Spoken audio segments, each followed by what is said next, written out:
Hi, I'm Brennan. Welcome to Manager Mailbag. We're answering real questions submitted by managers to help you deal with your greatest challenges. We're gonna solve these things together. Amjeskinski, hope I'm saying that right, asks, what do you do when you're asked to enforce a policy you don't agree with? One example was use of PTO at my old job. We had general vacation time, which we could use for anything, sick time that only required you to say, I'm sick and won't be in today, and a weird personal time category for random stuff that needed to be done during business hours, and it required a justification. The example HR gave were unexpected childcare issues, transportation issues, or banking personal appointments. I had a direct report who was childless but highly involved with her nieces and nephews' lives. She wanted to use personal time once just to watch her sister's kids when her sister's childcare fell through.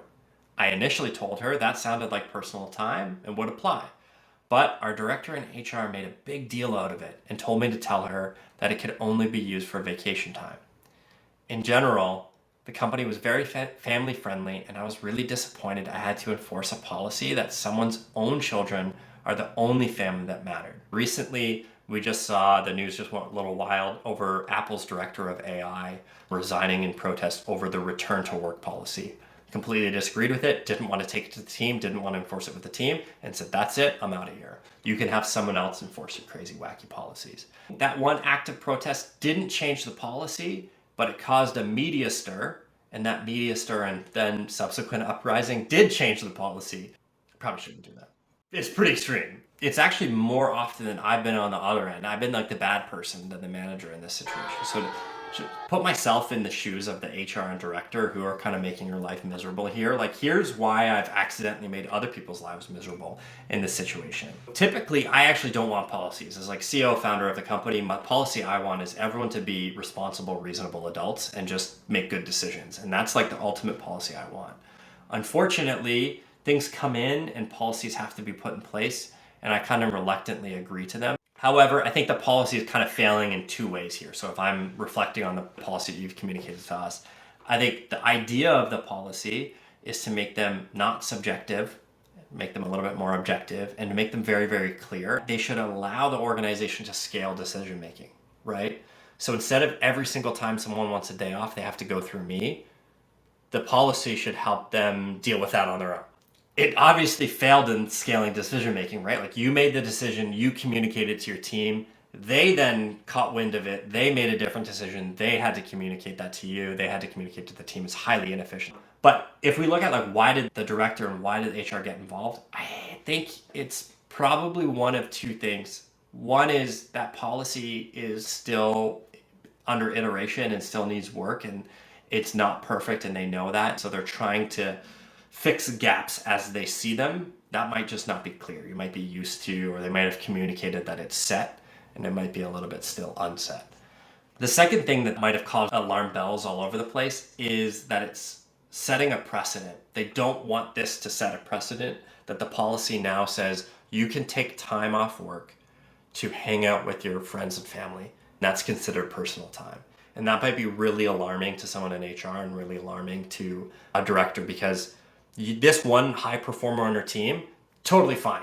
You know the situation, you know that, but other people don't. And so they might catch wind of that and say, oh, I can hang out with my nieces and nephew whenever I want, and that doesn't count as personal, or that doesn't count as vacation time. Great. That doesn't necessarily make your situation any easier or any better, but that's just maybe some understanding of why they did that. So I'll break up the couple things that you can do into three categories. So one is like, what do you do in that meeting you have with your director and HR person? The second is, what do you do to that team member after that meeting? And the third is, what do you do when this whole situation is done and you still disagree with the policy going forward?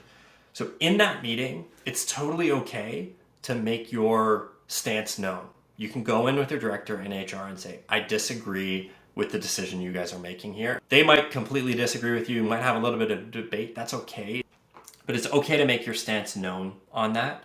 What's important is that when you leave that room, you're committed to whatever decision was made in there. So disagree, sure, but commit. Once you leave that room, the decision that was made in the room is the decision that you are also upholding. In a situation like this, if you've already communicated to a person that it's personal time and they're trying to revoke that, I will say you can probably, in that room, ask for an exception. If you can get away with them not undermining your authority to that team member, that might be worth it.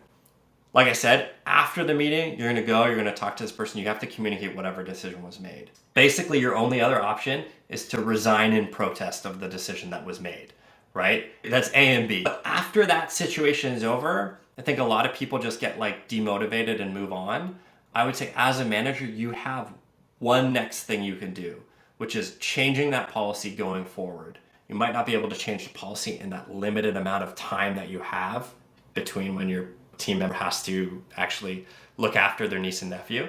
But going forward, you can still disagree with that policy, enforce it, and then try to enact change. And I think you can improve it in a couple ways. So one is that the definition of personal time is really subjective. I would work to make it more objective so that it's uniform across the company. Most importantly, at a company seemingly like the one you're describing, it didn't seem to align with the values of the company, right? Like you mentioned that this is a very family-oriented, family-friendly business, and yet when a family situation came up, you're now punishing someone who maybe doesn't have kids of their own, where you wouldn't punish someone who did have kids of their own. So I would say this is a really good example of leading with values and starting with culture and bringing that to someone who can affect change on policies. If a manager of mine came to me with a letter that basically said, I don't really care about the policies, I care about the culture and the values that we have here as a business, and here's a situation that I feel like we didn't uphold our values because a policy got in the way of it. I would not only read it, but I would probably action it, and that might be something that maybe take 6 months, but that might be something that you do so that going forward, you're not in this kind of crappy situation of enforcing this crappy policy.